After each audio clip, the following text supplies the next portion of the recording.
E aí pessoal, aqui quem fala é o Guto e sejam bem-vindos a mais um vídeo. A gente vai analisar hoje o episódio 18 de Banana Fish, que eu ouso dizer que deve ser o mais triste episódio de Banana Fish até agora. E mesmo assim ele deve ser agora o melhor episódio de Banana Fish até aqui. O episódio ele começa com o Rostock no carro e de repente o motorista dele leva um tiro na cabeça, do nada sem ele saber de onde vem.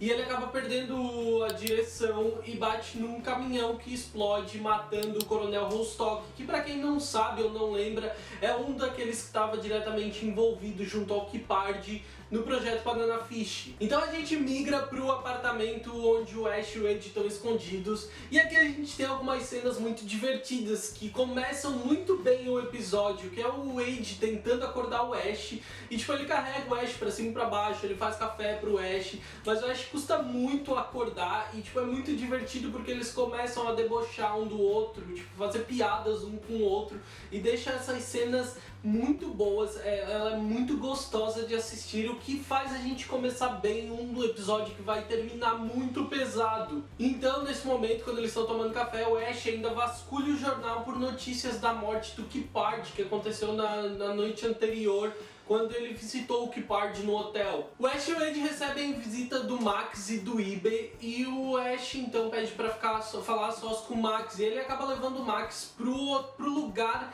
que ele acredita de onde tenha saído o tiro que matou o Kipard no hotel, e ele começa a falar pro Max sobre a suspeita dele até que ele encontra um livro nesse lugar, e quando ele vê esse livro ele meio que acaba tendo certeza de que a pessoa responsável pelo tiro é o Blanca. Enquanto isso, em outro núcleo a gente observa que outros oficiais do governo parecem ter se envolvido com toda essa situação, e a gente vê um deles em uma ligação, e aparentemente essa ligação envolve diretamente a Casa Branca. Então a gente vai ter o Blanca e o Golzini conversando em um prédio e olhando pela janela. Então o Blanca mostra pro Golzini que ele descobriu onde é o apartamento que o Ash está escondido e que ele é virado diretamente para a organização, para o prédio da organização do Golzini. Então o Tilang chega lá, o Golzini apresenta os dois e o Blanca diz que, como ele conhece o Ash já imagina que eles estão vigiando e que ele vai tentar descobrir isso.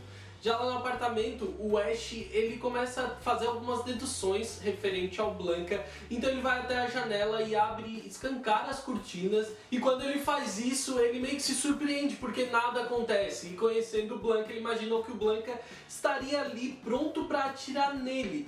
Só que isso não acontece, o que ele estranha ter errado, ele estranha ter deduzido isso errado. Só que então a porta se abre e quem entra é o Wade. E então vários tiros começam, um deles pega de raspão no braço do Wade, mas o Ash consegue cobrir e proteger ele, tirar ele do quarto em segurança. Então quando o Ash sai do cômodo, ele recebe uma ligação e é o Blanca. Ele grita, ele despeja toda a raiva dele pelo telefone no Blanca, ele chama o Blanca de tudo, ele xinga, ele deseja que o pau do Blanca caia. Só que o Will Lang então pega a ligação e passa um horário e um endereço pro Ash e diz que se o Ash não comparecer naquele horário, naquele lugar, o Wade vai morrer. Então fica completamente ciente de que o alvo deles agora para tentar atacar o Ash é o Wade. O Ash então tem lembranças da infância, da adolescência dele, quando o Blanca era o seu treinador. E ele lembra de um diálogo que ele teve com Blanca, em que ao final do diálogo o Blanca tá falando sobre um livro que fala sobre a solidão do ser humano e que é para deixar pro Ash ler isso quando ele for maior, que então ele vai atender. Aparentemente isso faz uma menção sobre a vida que o Ash leva hoje em dia e como é difícil para ele inserir ou se misturar com outras pessoas vivendo no mundo que ele vive. Ele fica completamente apreensivo sobre o fato do Blanca estar ali, do Blanca ter eles como alvo, porque ele sabe que o Blanca é talvez a única pessoa que ele não consiga derrotar. Ele sabe que não é páreo pro Blanca. No quarto, durante a noite, o Ash visita o Wade e ele pergunta se o Wade tá tudo bem, porque o tiro de raspão que ele levou pode acabar dando febre. Só que o Wade diz que tá tudo bem. E agora vai começar aqui um dos melhores diálogos que existem em toda a série, em todo o mangá, em todo o anime. Esse diálogo talvez supere até os diálogos do episódio 11, que pra mim foi o melhor até agora, mas esse é incrível porque a gente tem um momento de descontração, a gente tem a dor do passado do Ash em um breve momento, a gente tem muita coisa entregue nesse diálogo das duas personagens. O Ed diz que quer que o Ash visite o Japão assim que tudo isso acabar, e o Ash fica meio assim, bom, o que eu vou fazer lá e tal. E eles começam a falar sobre isso. O Wade, inclusive, diz pro Ash que ele poderia ser modelo lá no Japão. O Ash meio que se ofende na hora, porque parece que ele tá fazendo uma referência à pornografia infantil. O Wade se desculpa, porque não foi o que ele quis dizer, e o Ash acaba se desculpando também pela revolta desnecessária dele. O Wade, ele se anima em falar sobre o Japão, em dizer pro Ash ir, conhecer os pais dele. Fala como a irmãzinha dele ficaria muito feliz em conhecer alguém de fora. E os dois se animam com isso, a conversa rola de uma forma bastante descontraída. O Ed fala bastante sobre a cultura do Japão e como ele gostaria de levar o Ash para conhecer os vários lugares do Japão. Ele diz que gostaria de levar o Ash para conhecer todos os lugares do Japão. Depois que o Wade adormece, o Ash está observando ele e aos pés da cama do Wade ele jura que nunca vai deixar ninguém fazer mal a ele, nunca vai deixar ninguém machucar ele. Esse é definitivamente um dos melhores diálogos, se não o melhor de Banana Fish, porque a gente vê os personagens fazendo planos, a gente imagina um futuro feliz para eles, onde o Ash, depois de passar por isso tudo, vai viver no Japão, vai conhecer o Japão, ele vai conhecer a família do Wade. E é isso que a gente tá querendo aqui, é isso que a gente quer ver, e ver os dois conversando dessa forma descontraída.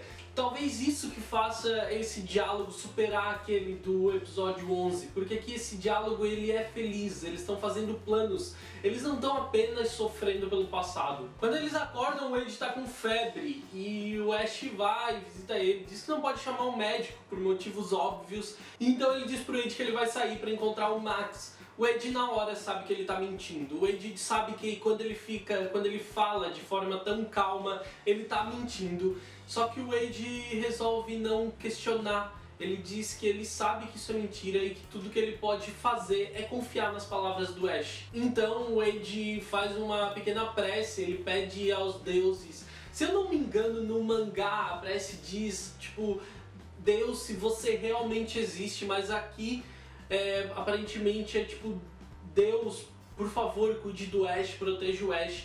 Mas então a prece dele é essa, ele pede que Deus cuide do Ash, porque ele sabe que o Ash vai acabar se envolvendo com alguma coisa perigosa e que ele não contou justamente para proteger o Wade. O Ash vai até o local que ele combinou com o Yatchlang.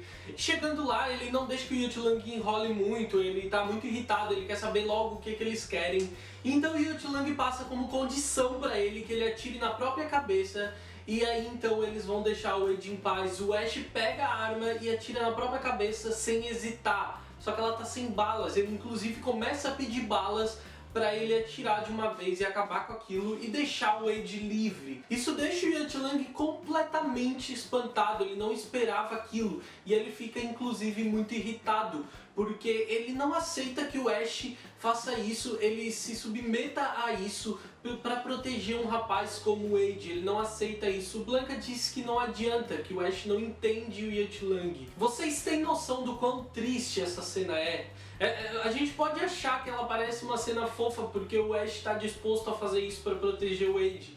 Mas não, o Ash ele tem a perspectiva de que ele não tem nada a perder, que tipo nada resta pra ele, que ele não se preocupa em tirar a própria vida pra ver o bem da pessoa que ele gosta. Por mais que no fundo ele queira viver bem com o Wade, estar bem com o Wade em um futuro não muito distante, aqui ele sabe que ele também não tem muito a perder se ele tirar a própria vida pelo bem do Wade. Então nesse momento o Yatchlang passa as reais condições para eles. Eles querem que o Ash entregue tudo o que ele achou sobre Banana Fish, toda a pesquisa, ele entregue o professor Dawson e que assim eles vão deixar o Wade em paz. Mas que também assim que ele entregar tudo isso, ele vai ter que voltar e viver e servir ao Golzini. O Golzini inclusive faz ameaças pesadas pra ele, dizendo que quando ele voltar, ele vai viver como a pior das prostitutas dele, ele vai fazer coisas que nenhum outro das prostitutas do Golzini fez, que nenhuma delas aguentaria. Ele faz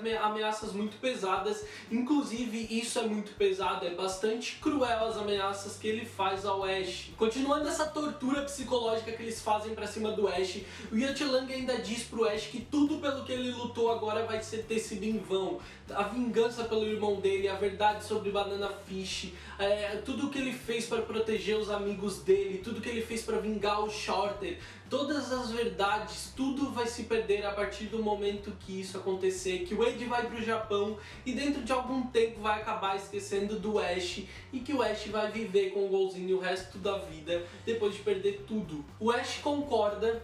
E isso deixa o Yatchlang irritado novamente pelo fato do Ash concordar sem hesitar. E isso deixa o Ash muito irritado, ele grita com o Yatchlang. Só que o Yatchlang e os outros acabam saindo dali porque eles sabem que o Ash não tem escolha. E por isso o Ash tá daquela forma, ele tá irritado, ele não tem escolha a não ser fazer isso. O Ash então pede pra brigar com o Blanka. E o Blanka meio que pede autorização pro Golzini e o Golzini deixa. No meio da luta, o Ash apanha igual um coitado, ele não consegue revidar de forma alguma, o Blanka é muito superior a ele. E depois que ele tá no chão derrotado, sem conseguir se mexer, o Blanka pede pra falar sós com o Ash. O Golzini sai mesmo sobre os protestos do Yatchlang, só que o Golzini explica que o Blanka ele é um profissional e ele não vai deixar as emoções dele, por mais que ele tenha carinho pelo Ash, deixar as emoções dele se sobressaírem e acabarem atrapalhando o trabalho dele. O Blanka então diz que esse é o último conselho que ele vai dar pro Ash.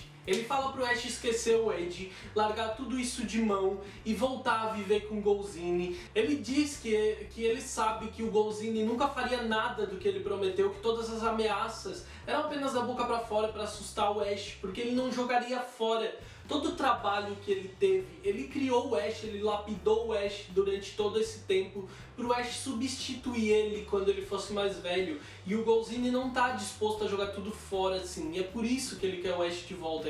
Ele não aceita perder tudo que ele construiu. Então o Blanka aconselha o Ash a voltar e a viver e aceitar o papel que a vida deu pra ele, o papel que esses homens, que o Golzini deu pra ele. O Ash diz que não aceita viver essa falsidade, ele não aceita viver dessa forma o Golzini, mesmo que seja pra viver. Ele fala que agora ele finalmente encontrou alguém que realmente gosta dele e que não quer nada em troca dele. E tudo que ele viveu, tudo que ele recebia do Golzini, desses homens, era tudo falso, ele não aceitava aquilo e ele não entende também como o Blanka aceita apenas viver um papel que é destinado pra ele, que essas pessoas entregaram pra ele.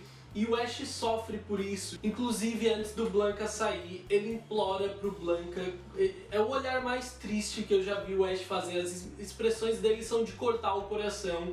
E ele implora pro Blanka não fazer mal ao Wade, não machucar e não matar o Wade. Só que o Blanka diz na hora que isso ele não pode prometer, porque ele vai cumprir o trabalho dele. Essa cena é cruel, ela é muito triste. Toda essa sequência, ela foi muito triste e ela dói muito. Porque a gente vê todas as ameaças que eles fazem pro Ash, o Ash tendo que voltar pra vida que ele odiava, o Ash tendo que perder tudo que ele conquistou, os amigos, tudo que ele buscou, as respostas, a vingança do irmão, tudo que ele procurou, tudo que ele conquistou até aqui, ele tá disposto a perder e essas pessoas estão dando escolhas pra ele, ou perder isso ou perder a pessoa que mais se importa com ele e a pessoa com a qual ele mais se importa hoje em dia, o Wade. Então o episódio começa a acabar, a gente vai ver o Ash recolhendo as informações sobre Banana Fish, mesmo sobre os protestos do George.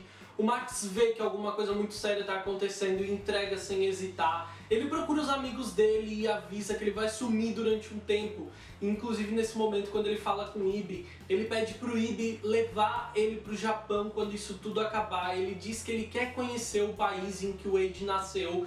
E ele pede pro Ibi que quando isso tudo acabar ele leve ele. E então ele vai ao ponto de encontro que ele combinou com o Yatchlang e o Golzini, entrega o professor Dawson que ele conseguiu pegar de volta e as informações que ele conquistou ele entrega, entra no carro com o Golzini e vai embora. Vocês têm noção do tamanho da carga emocional que esse episódio carrega? A gente vê muita coisa, a gente tem um pequeno diálogo muito bom, inclusive, deles planejando um futuro juntos, só que depois a gente vê de forma explícita, eles falam tudo que o Ash sofreu, eles falam tudo que o Ash está disposto a perder para ver o bem do Wade. E isso é muito cruel ver o Ash nessa posição, ter que escolher entre isso e ter que escolher realmente sofrer pelo bem do Wade. A gente já viu várias expressões tristes do Ash, só que a gente nunca viu ele usar essas expressões e se submeter ao que ele está se submetendo aqui.